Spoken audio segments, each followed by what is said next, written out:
Salut, c'est parti pour notre tuto sur les squats. J'ai fait cette vidéo pour te donner des indications, précisions et astuces pour mieux appréhender l'exercice de squat. Comme d'habitude, j'essaie d'être bref, mais il y a quand même quelques petits trucs à dire. Le squat est un exercice classique de renforcement musculaire pour les cuisses et les fessiers. Il consiste à aller s'asseoir et à remonter. Il en existe plusieurs déclinaisons. On peut varier le type de contraction, les positions, l'amplitude ou l'intensité. Là, par exemple, on descend doucement et on remonte de manière dynamique. Ici, les pieds sont plus écartés, ou comme là, on peut avoir de petites amplitudes. Il a peut-être l'air d'être facile à exécuter visuellement, mais il est plus technique qu'il n'y paraît, surtout pour un débutant. On va voir maintenant quelques aspects et consignes à respecter pour bien faire cet exercice et éviter des petits pépins physiques. Let's go! Alors, les consignes de base sont de mettre tes pieds largeur de hanche, poids du corps sur les talons, les genoux et les pieds qui regardent légèrement vers l'extérieur. Tu penses aussi à t'auto-grandir, garder le dos droit et regarder devant toi, pas à tes pieds. Bon on n'a plus qu'à essayer ensemble, on se met une tenue décontractée et c'est parti! On va aller s'asseoir sur l'inspiration et on remonte sur l'expiration en contractant bien les fessiers. Easy? Peut-être pas. On va essayer de régler ça.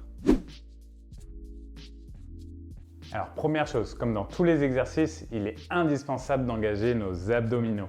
C'est le centre de notre corps et de notre mobilité. Il est indispensable d'en avoir conscience et de les solliciter. Ils permettent de lier le bas et le haut du corps. Bon, c'est pas tout. On a parfois un problème d'équilibre. Serre-toi de tes bras pour contrebalancer le fait d'envoyer tes fesses vers l'arrière. Si jamais ça ne suffit pas, tu t'aides avec un meuble ou objet stable que tu peux trouver facilement autour de toi. Attention, pas de tentative hasardeuse.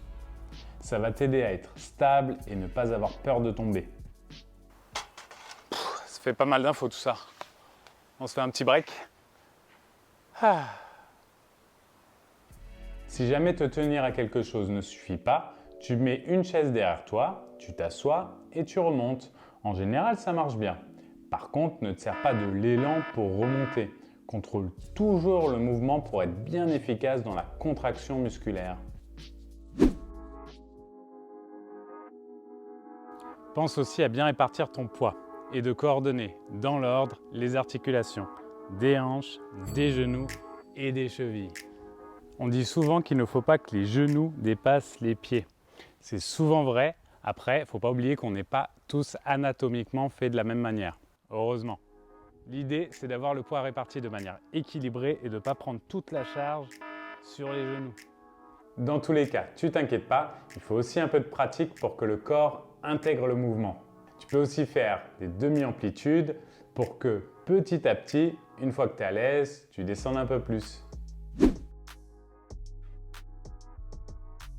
Ah oui, encore une petite astuce pour toi. Quand tu remontes, ne tends pas complètement tes jambes.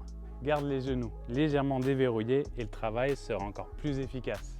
Voilà, c'est la fin. J'espère que ça t'a plu. N'hésite pas à t'abonner à la chaîne. Du contenu pour être en forme sans se prendre la tête. Ciao, ciao!